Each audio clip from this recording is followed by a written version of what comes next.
पाकिस्तान पूरा एक दिन डेढ़ दो दिन चुप बैठा रहा है कि अब क्या करें। हिंदुस्तान ने पाकिस्तान से बड़ा सख्त किस्म का बदला जो है वो ऑपरेशन सिंदूर में ले लिया है। उसकी 11 जो एयर स्ट्रिप्स हैं उन्हें तबाह कर दिया गया है। 11 बेसिस पे हमला किया है। बाज हमले जो हैं वो न्यूक्लियर साइट्स के ऊपर कर दिए गए हैं, जिसमें नूर खान बेस के ऊपर पाकिस्तान के गालिबन न्यूक्लियर एसेट्स थे, वहां पर भी हिंदुस्तान ने स्ट्राइक किया है। वहां पर न्यूक्लियर लीक्स हो गई हैं। कुछ लोगों के रिश्तेदार हैं उस इलाके में जो बताते हैं, लोग उनसे जानकारी लेकर उसको ट्वीट कर रहे हैं कि उसका गांव जो है खाली करा दिया गया। नूर खान बेस पर कुछ न्यूक्लियर वेपन्स थे जिस पर इंडिया की ब्रह्मोस जाकर टकराई, ऐसी खबर भी आ रही है। इसके लिए इजिप्ट से बकायदा बोरॉन ये पता नहीं कोई लेकर जहाज आया है। अमेरिकन उसके हवाले से बड़े कंसर्न थे। फिर सरगोदा में कोई पहाड़ी है किनारी, वहां पर पाकिस्तान के न्यूक्लियर स्टॉक पाइल्स थे, वहां पर भी हिंदुस्तान ने हमला कर दिया है। पाकिस्तान के जो एसेट्स हैं वो अपने मुल्क के अंदर ही खुदा न खास्ता वो हो जाते हैं, तो फिर क्या पाकिस्तान के ऑप्शन है? बोरॉन लेके प्लेन पहुंच रहे हैं। ये प्लेन आप देख रहे हैं, ये प्लेन चाइना से बोरॉन लेके आया है। एक और प्लेन जो कि हमारे पास इंफॉर्मेशन है वो लेके आया इजिप्ट से, और उसी की फिर इतला इंटेलिजेंस अमरीकी दारुल हुकूमत वाशिंगटन में पहुंची। अमरीकी national security adviser Marco Rubio तक पहुंची, जो कि उनके सेक्रेटरी स्टेट भी हैं। तो फिर व्हाइट हाउस में थरथली मच गई। मतलब आप समझिए कि पूरा का पूरा पाकिस्तान उससे हिल गया। उनको लगा कि अगर एक बार हमारा कमांड उड़ गया तो फिर सारे न्यूक्लियर वेपन जो है वो जहां है वही रखे रह जाएंगे, उसका कोई यूज नहीं कर पाएंगे। पाकिस्तान ने पाकिस्तान से बड़ा सख्त किस्म का बदला जो है वो ऑपरेशन सिंदूर में ले लिया है। उसकी 11 जो एयर स्ट्रिप्स हैं उन्हें तबाह कर दिया गया है। 11 बेसिस पे हमला किया है। बाज हमले जो हैं वो न्यूक्लियर साइट्स के ऊपर कर दिए गए हैं, जिसमें नूर खान बेस के ऊपर पाकिस्तान के गालिबन न्यूक्लियर एसेट्स थे, वहां पर भी हिंदुस्तान ने स्ट्राइक किया है। वहां पर न्यूक्लियर लीक्स हो गई हैं। उसके लिए इजिप्ट से बकायदा बोरॉन ये पता नहीं कोई लेकर जहाज आया है। अमेरिकन उसके हवाले से बड़े कंसर्न थे। फिर सरगोदा में कोई पहाड़ी है किनारी, वहां पर पाकिस्तान के न्यूक्लियर स्टॉक पाइल्स थे, वहां पर भी हिंदुस्तान ने हमला कर दिया। पाकिस्तान भी कुछ छुपाता दिख रहा है। हमारे पास जो इंफॉर्मेशन है उसके हिसाब से पाकिस्तान बेरियम लेकर के प्लेन पहुंच रहे हैं। बेरियम ये जो बोरॉन, सॉरी माफी चाहूंगा, बोरॉन लेके प्लेन पहुंच रहे हैं। ये प्लेन आप देख रहे हैं, ये प्लेन चाइना से बोरॉन लेके आया है। एक और प्लेन जो कि हमारे पास इंफॉर्मेशन है वो लेके आया इजिप्ट से। बहुत सारी ये उस प्लेन की शेड्यूल है, देख सकते हैं आप उसने कितनी वो मारी है, ट्रिप्स मारे हैं बोरॉन लेके। ये प्लेन अमेरिका का था जो जिसको पाकिस्तान ने खरीद लिया, और ये न्यूक्लियर रेडिएशन उड़ती है उसी टाइम पर ये यूज किया जाता है। ये अमेरिका का रिटायर्ड प्लेन था और बोरॉन लेके आ रहा था। साथ में कि बोरॉन एक ऐसी चीज है जो जब भी कभी न्यूक्लियर रेडिएशन फैलती है तभी यूज किया जाता है। तो पाकिस्तान बोरॉन क्यों मंगवा रहा है? साथ में ये कि क्या रहीम यार नूर खान बेस पर कुछ न्यूक्लियर वेपन्स थे जिस पर इंडिया की ब्रह्मोस जाकर टकराई, ऐसी खबर भी आ रही है, लेकिन अभी तक कंफर्म नहीं हो पा रही।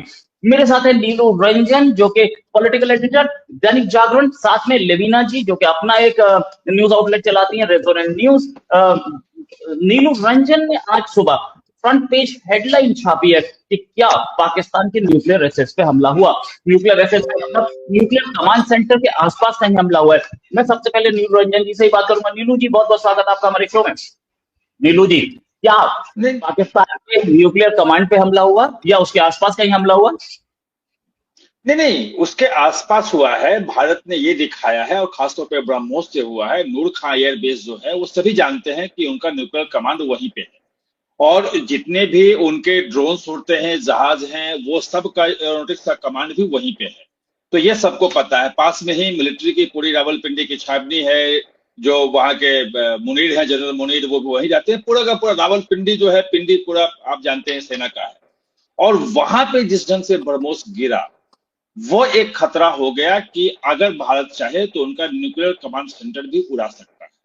और वहीं से ये ट्रिगर हुआ कि अगर वो उड़ गया तो पाकिस्तान ने, जो मुझे लगता है कि अब अनुमान लगा सकते हैं कि CIA के जो उनके पुराने चैनल है उसके थ्रू अमेरिका को भिजवाया कि यहाँ पे न्यूक्लियर जो है वार छेड़ने वाला है, वो अमेरिका कुछ करे।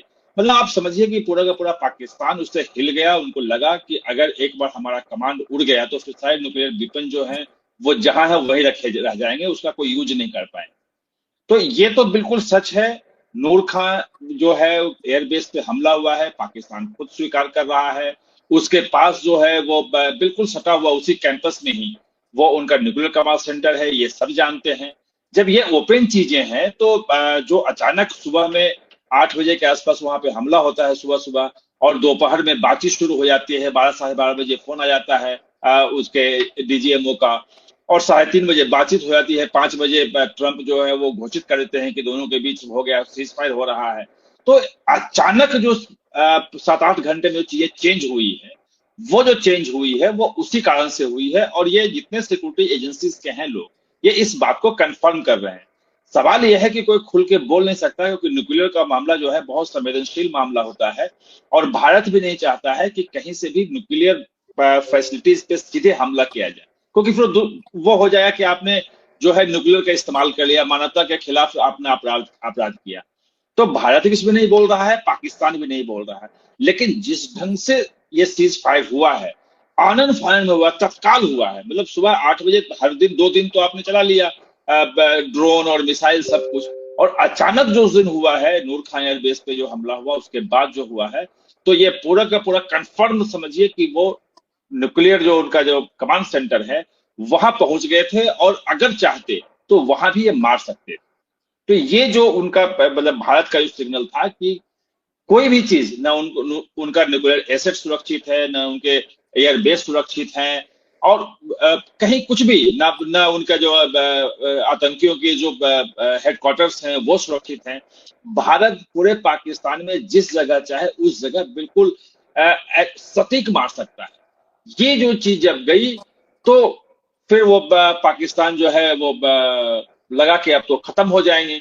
पाकिस्तान को बचाने का सिर्फ एकमात्र रास्ता यह है कि किसी सीजफायर करवाया जाए। 26/11 का मुंबई हमला होता है, उस वक्त के वायुसेना चीफ कहते हैं कि भाई हमें कुछ जवाब देना चाहिए, लेकिन मनमोहन सिंह सरकार ने आदेश नहीं दिए और मना कर दिया उनको कि पाकिस्तान के खिलाफ कोई एक्शन नहीं लिया जाएगा। आज तक उस बात को याद किया जाता है, लेकिन तब में और अब में अंतर यह है कि आज विपक्ष कह रहा है अगले ही दिन पाकिस्तान की ईंट से ईंट बजा दी जाए, जो कि भारत बजा रहा है, अपने तरीके से बजा रहा है, लेकिन वहां जाए और जाकर के पूरी सेना लेकर जाए और हमला बोल दे। 26/11 के वक्त ये सब चीजें क्या समझ में आई थी? जी, आप 26/11 की बात कर रही हैं, मैं थोड़ा और पहले जाना चाहूंगा। अगर आप देखें 1965 की जंग के बाद जो इंडियन आर्म्ड फोर्सेस ने जो जमीन कब्जा की थी पाकिस्तान के अंदर, वो जमीन बिना किसी नेगोशिएशन के वापस किस पार्टी ने की? 1971 की जंग में जो 93,000 प्रिजनर्स ऑफ वॉर इंडिया के पास थे, इंडिया का एक भी प्रिजनर ऑफ वॉर लिए बिना उन 93,000 को वापस कर दिया गया। ये डिसीजन किस पार्टी का था? इवन कांग्रेस पार्टी के अंदर जब इस देश में सीरियल बॉम्ब ब्लास्ट होते थे, अब तो शायद आज की जो जनरेशन है उसको तो सीरियल बॉम्ब ब्लास्ट का मतलब भी नहीं मालूम होगा यार सीरियल बॉम्ब ब्लास्ट क्या होता है। तो एक साथ एक ही दिन में अलग अलग शहरों में बॉम्ब ब्लास्ट हुआ करते थे, जिसमें दर्जनों के हिसाब से कैजुअलिटीज हर हफ्ते हुआ करती थी इसी भारत में। क्या पुणे का जर्मन बेकरी, क्या बेंगलोर का इंडियन इंस्टीट्यूट ऑफ साइंस, क्या पटना, क्या कर्नाटका, क्या तमिलनाडु, और क्या दिल्ली, और क्या बंगाल, हर जगह हुआ होते थे।